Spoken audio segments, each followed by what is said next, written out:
Okay, so this video is probably going to be a bit of a mess, but I wanted to talk about two different things.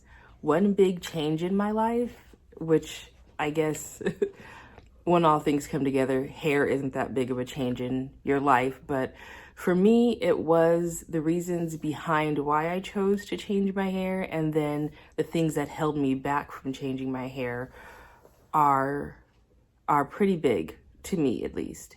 And I'm gonna break this up into two videos. One video where I just talk about what I did with my hair and the process of changing it, and the progress that I've made so far, and what it was like doing this when you have longer hair. So let's start with that first. So I decided to lock my hair. So I have been in the process of locking my hair for going on 10 weeks now. And I have pretty long hair. It was about 28 to 32 inches, somewhere around there. And I really struggled finding videos where people were locking their hair starting with length this long, because I didn't know how that would go, like how well that would work with longer hair, the amount of tangling and how bunching is going to look and work and things like that when you're starting out with hair this length. For a minute there, I did consider possibly like trimming it pretty significantly before I locked it. However, I am blessed enough to have a cousin who is also my roommate, who is a natural hair specialist and a loctician. And I've been watching her maintaining people's locks and starting locks for people for the past year and a half about.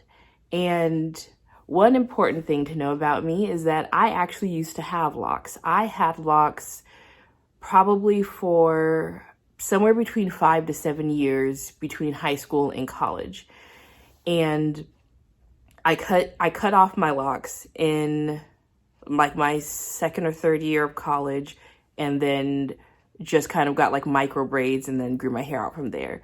So I know what getting locks is like. I know what having locks is like and what the process is like. However, my hair was shorter then, and I was a lot younger. My hair was thicker. I lived a very different lifestyle. So yeah, we started locking my hair. I think this past Sunday made it 9 weeks on the dot. So it's been 9 weeks and 3 days as of today, the 29th of September. And let's look at the progress. So I still obviously have the look of like the twist, the starter locks, but I do have some areas I'll try to show that have started bunching. I don't know if you can see this. Yeah, there you go. So I do have areas that have started bunching, and some areas that have started locking pretty good. Some areas, yeah, like here, that are getting thicker and bunching, which is everything they need to do to start like truly locking. And then I have areas like here that kind of look like they're unraveling a little bit, but then they're doing okay at the end. So I'm going to keep an eye on that, but I actually think that's just like extreme bunching, and it should be okay. I have had a few like in the front where I've actually had to braid the ends because they started to completely unravel at the ends. Like they weren't trying to lock, they weren't connecting or tangling or anything like that. So when I talked to my cousin about starting my locks, and I talked to her about possibly cutting them, she reassured me that she knew she could do this without cutting my hair first, that we would start it. Let me tell you, it took 11 hours for the first twist, for the first, like, cause I started out with a very specific concept of what I wanted my parts to look like. I did a lot of research on different types of parts and the size of the locks, and just knowing my own head shape and my face and how I like to wear my hair, I put a lot of thought into this. I was contemplating locking my hair probably for 3 to 6 months before I actually did it. So I always wear my hair at a diagonal part.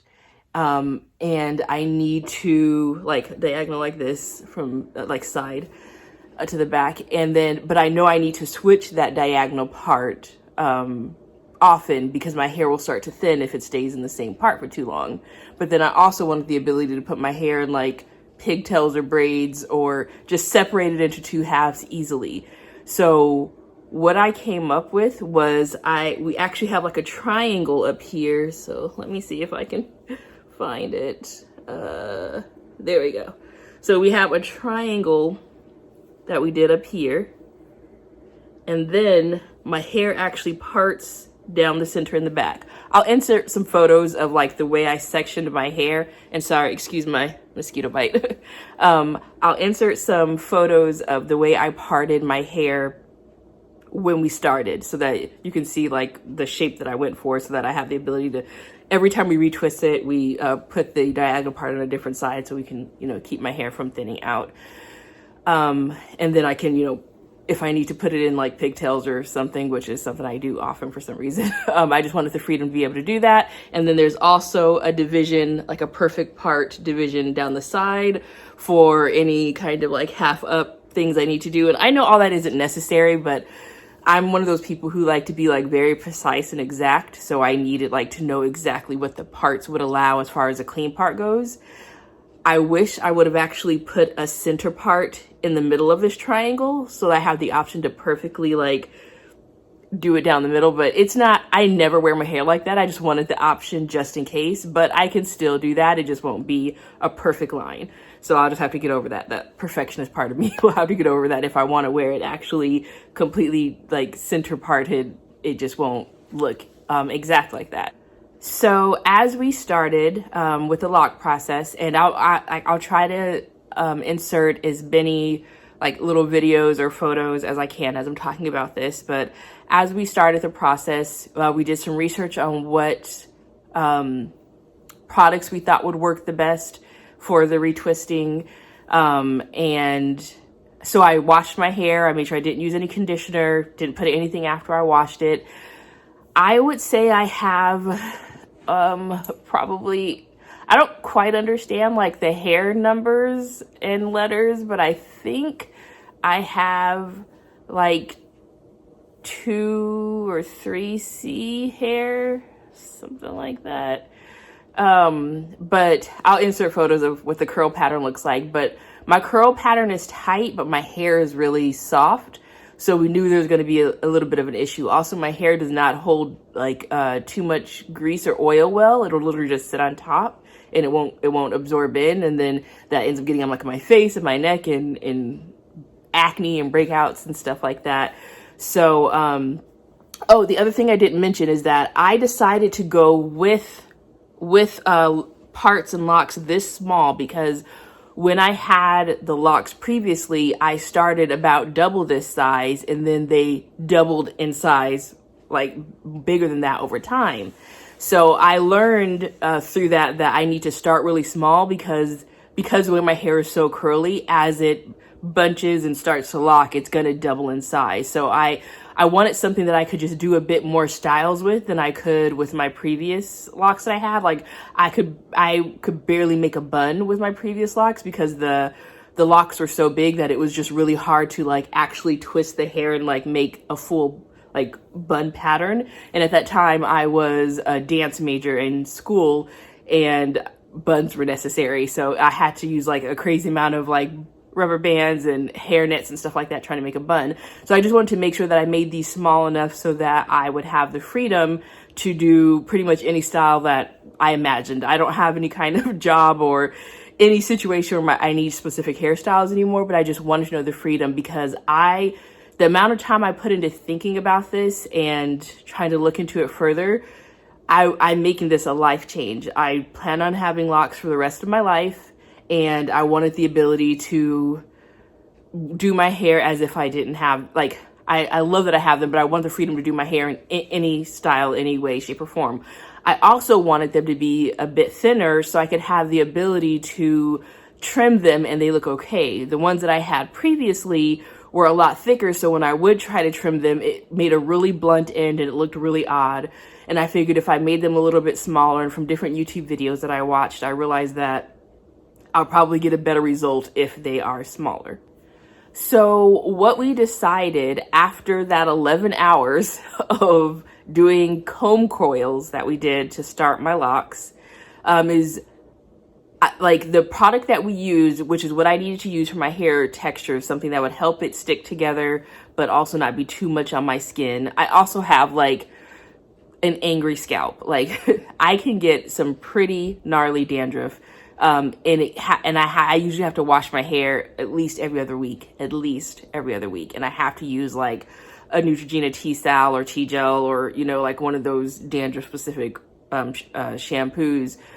And then my scalp gets like extremely itchy as well. So I knew it was going to be a little bit of an issue to not be able to wash my hair as often as possible as I was trying to allow the locks to take hold. And with the way my hair is, I know that's not necessary for everybody, but I knew I needed to go a month each time without washing my hair. Otherwise, this was not going to work. I know what my hair does, and it would just unravel 100% if I was washing it often.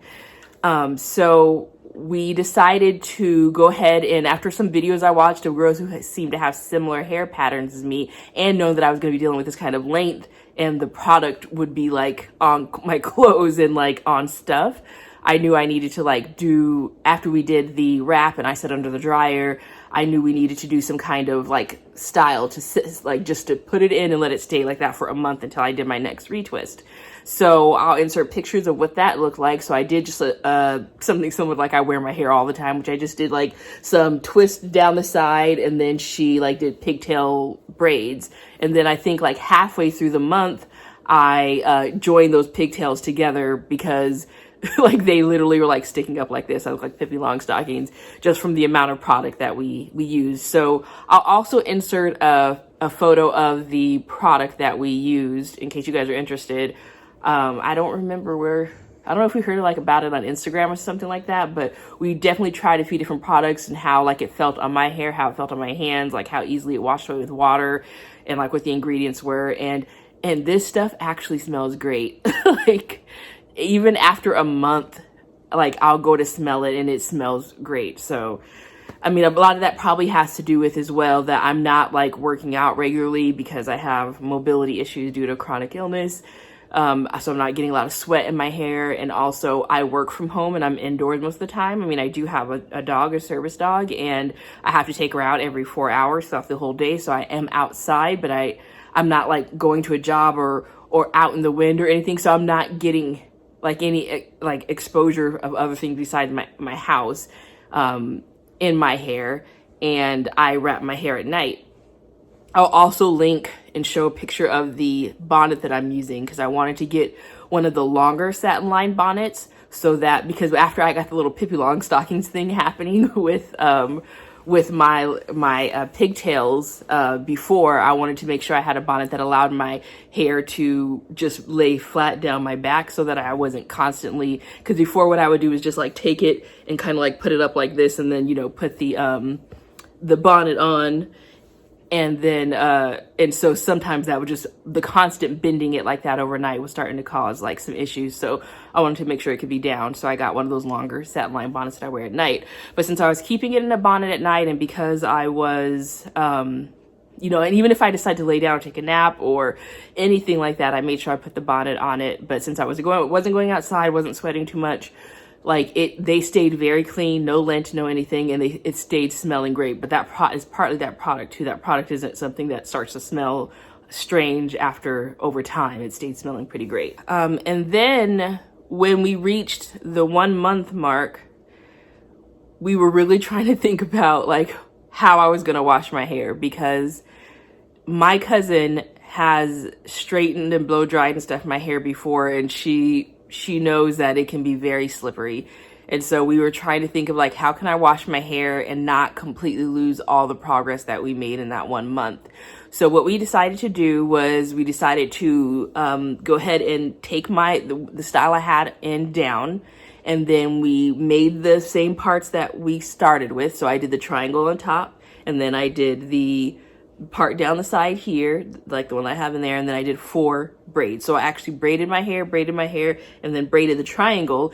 And then when I washed my hair, I made sure I used like and I'll insert photos of this as well. I made sure I used one of those like hair coloring containers, and I put like the shampoo and water for the dandruff in it, and I only put the shampoo on my scalp. And then when I rinsed it out, I tried to focus. I have like a detachable shower head. I tried to make sure that I focused on rinsing mainly my scalp. I wasn't really trying to rinse out much of the hair. I mean, I rinsed out my scalp. I let water run down my hair, but I wasn't focusing on trying to wash out the product. This helped so much. If I wouldn't have braided my hair and not tried to shampoo and wash out the bottom, it would have happened differently, and I could tell you why, because I'll show what it looked like after I washed it and how it like held its shape and everything. It was great. We were able to do the retwist in like 5 hours after that first month. However, on the second wash on month 2, which is the wash I just did about a week ago, my cousin really, like, my scalp was really itching me, and I just needed like a bit of a more deep clean. And so she wanted to wash my hair using her shampoo bowl, and really get in there and wash it really well. And she just wanted to see at this point, like, what the Locs would do. So she did a good thorough wash. Like, she got in there, she made sure she laid like my hair straight and flat, so it wasn't like doing too many crazy things, but she got in there and washed it really well. I was a little afraid. Like, in the photos, you'll see that like my hair unraveled extremely. I mean, thank goodness it kept the parts. Like, the parts weren't perfect anymore, but it did keep the parts, and my hair pretty much just looked like curls, just a bunch of curls in this formation. So it was a little worrisome for me. I don't think I'm gonna do that again because I feel like I might have lost some progress, but I might be wrong, you know. I mean, like I said, I've never done it with hair this long before. I never done them this small. So maybe it's okay that they unraveled some like that, because I was able to get bunching. So maybe that was a good thing. I'm not totally sure, but that just worried me because I felt like we almost like washed them out completely. So it took a bit longer to retwist that time because she had to like reinforce a lot of the parts that time, since it wasn't separated or anything like that. So it went okay. So the odd thing that happens is that my ends don't, I don't know, they don't keep the retwist for like any time, like more than a day or something like that. So the ends kind of just look like this. They're just like loose like this. I'm assuming that's fine. I've seen a lot of people's locks that end up looking like that. They'll probably coil up more over time. I just was concerned because I had quite a few that just, like, there were a few locks in the very front when we did that like intense wash where like we went to look at it and it wasn't a lock at all. It literally was just a piece of normal hair. Like, there wasn't nothing, like it refused to lock. So she had to like tease those sections and so she helped it out a lot. But what I ended up having to do for some of these front sections was, like I was talking about before, like I had to do it here with this, wrong one. I had to do it here with this one, but like I had to, for some of these ones that are just like so tiny, I had to braid the end because less than a week into it, it was starting to like unravel all the way to the top. So there'll be a few that have braids in them. I think I even have a few in the back that have braids in them just at the bottom, just to try to help them. I don't know if that's the correct thing to do. I don't know. I'm just trying to help it out, and we'll see what happens. And that's the beauty of locks, is it's not an exact science and it's not an exact thing because everybody's hair is going to respond to it differently. But that's what's been working for me so far. But with this last retwist, what we decided was that I would give myself about a week of my hair being in the exact retwist style that she did that time. So she retwisted it and then she, you know, went ahead and braided and did the whole thing again. I would keep it like that for a week. And then to allow my hair to truly start locking and tangling and doing what it needs to do, we knew that I needed to have it down. Otherwise, I was just sport and twist all the time. It just wasn't starting locking. Hadn't started like the locking process enough. So what I did is like on, I think this Sunday. Yeah, this Sunday, which was a week after my retwist, I went ahead and took the style down. So what I've been doing now for, it's only been 3 or 4 days, is just to wear it down. Let it move, let it rub against whatever it's gonna rub against, my clothes. Like, I'm trying, as you can see, I'm not succeeding, but I'm trying not to touch it as much. One, because the product is still in it, but also because I don't want to like damage it or mess it up. But the problem is because my ends are so loose like this and they're not like actually twisted and separated like it is up here, these edge pieces tend to tangle. And so sometimes they'll just be like kind of stuck together like that. So I find myself having to like just run my fingers through the bottom part often, just to, like it was doing there, just to stop the tangling. So it doesn't, like, they don't start trying to merge or anything like that. But it's been going well to just wear them down, so I can finally start feeling like I actually have locks and are starting locks, and enjoy what it looks like, you know, and start really watching the progress happen and just kind of see how the progress goes. So I'll try to do some more views of what it looks like. I'll insert some more photos, and I am actually excited to share this journey. Especially as somebody who deals with chronic illness and deals with mobility problems and hand issues and weaknesses in your hands. The reason why I decided to do this, it even entered my mind to think about doing it again, is because I was really struggling to comb out my hair. So it was going to be, because of like the weakness that I deal with in my hands from rheumatoid arthritis. So it was going to be cut my hair short so that it's not too much to handle, or try something like this. And I loved having locks when I had them when I was younger, and it just feels more like me. It's weird, but like the long, pretty hair that I had before, I felt like I would never even groom my hair long on purpose. It wasn't like some goal I had or anything I was doing. I just was going through stages in life where I couldn't be bothered to do anything special to my hair. So because I was just kind of leaving it alone and just washing it when it was needed, and then like braiding it up and leaving it alone and putting it in, you know, it was protective hairstyles, but not on purpose. It was just to be less maintenance. And because I wasn't dyeing it or straightening it often and things like that, it just grew really long and really fast because it wasn't getting damaged. And so there's some people who are pretty upset that I decided to lock my hair, because they're like, why would you do that to your long, beautiful hair? And it's like, I was like, first off, I didn't grow my hair long on purpose. Like, I know, like, it wasn't an accident, but like, wasn't a goal. It just happened. But also, we need to remove that stigma that like long, straight hair is like, that's what is beautiful. And so when I had locks previously, I truly felt like myself. And now I'm starting to feel like myself again. I feel like this is what I look like on the inside. And so it's nice to make that match again. So I don't know if that makes sense, but I'm going to start recording the part 2 of this video where I talk about the kind of things that came up that were stopping me from possibly doing the lock process.